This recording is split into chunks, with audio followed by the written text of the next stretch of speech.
Hola chicos y chicas, bienvenidos al curso de Kinesiología Deportiva y Biomecánica Básica. Mi nombre es Immanuel Cruz y yo soy su profesor. Estamos en la lección 5.3 de la unidad 1, Biomecánica de Tejidos. Ahora hablaremos sobre el sistema muscular.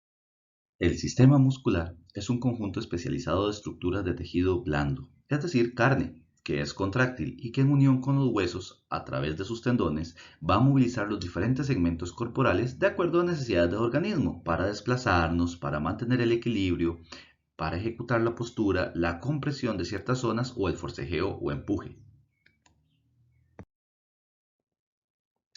Los factores que van a afectar la capacidad muscular o la fuerza muscular van a ser tres. Primero hablaremos de la sección cruzada, es decir, cuando tenemos un músculo, acá representado en rojo, si lo cortamos de forma diametral, qué tan ancho es este músculo y qué tan amplio va a determinar la sección cruzada transversal.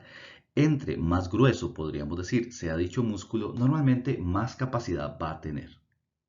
En segundo lugar, veremos la longitud, es decir, qué tan largo sea un músculo va a determinar qué tantas fibras tiene a lo largo de esta estructura y por lo tanto suele tener mayor funcionalidad.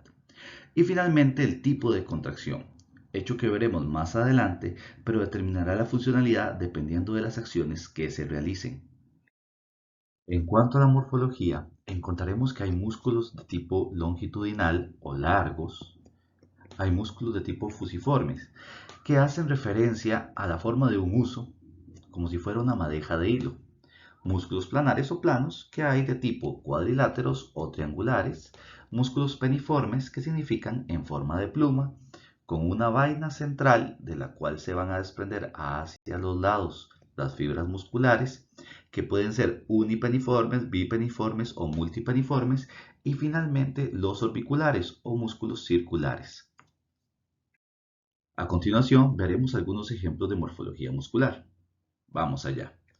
Primero, de izquierda a derecha, encontraremos un músculo fusiforme. En este caso, el ejemplo sería el bíceps.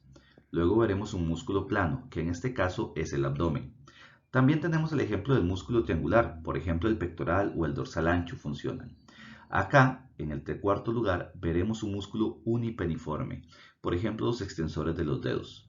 El bipeniforme, que como pueden ver tiene una sola vaina tendinosa que dirige hacia dos direcciones sus diferentes tejidos, puede ser el ejemplo del gastrocnemio.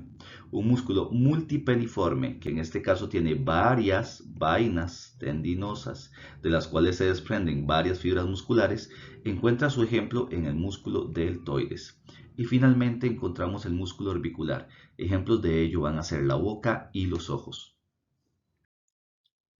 A continuación, hablaremos de la clasificación de las fibras musculares. Esto tiene que ver con el tipo de esfuerzo que realicemos.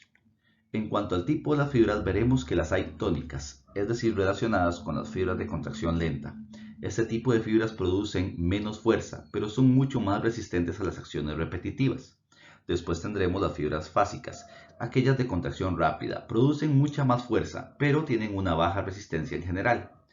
También lo veremos de acuerdo al paso articular. Las primeras son uniarticulares, es decir, músculos que solo pasan por una única articulación. Los hay biarticulares, músculos que pasan por solo dos articulaciones, o multiarticulares, aquellos músculos que pasan por múltiples articulaciones y por lo tanto coordinan varios posibles movimientos.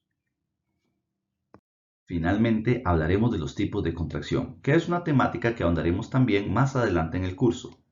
Empezaremos con la contracción estática y la dinámica, que son las dos grandes clasificaciones. Dentro de la estática encontraremos el isométrico, es decir, cuando hacemos una posición sostenida y el músculo no se moviliza. Y el ausotónico, que es la combinación de lo estático con lo dinámico, es decir, cuando hacemos movimientos y de pronto nos detenemos para sostener. Por ejemplo, hacer lagartijas y en la última lagartija sostener la posición. En cuanto al dinámico, encontraremos varios tipos. Las dos primeras son las concéntricas y excéntricas.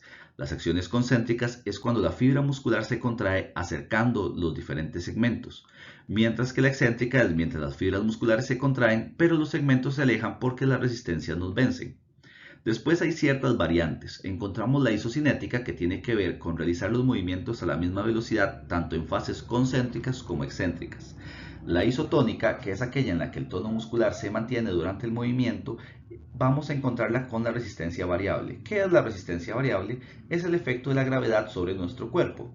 Es decir, en ciertos ángulos, nuestro organismo ejerce diferentes niveles de esfuerzo para movilizar un segmento corporal. De ahí que el tono se mantenga, pero sintamos diferentes niveles de intensidad. Y finalmente la pliométrica, que son acciones potentes, rápidas de contracción. Con esto, chicos y chicas, hemos terminado la lección 5.3 de la unidad 1, Biomecánica de tejidos. Muchas gracias.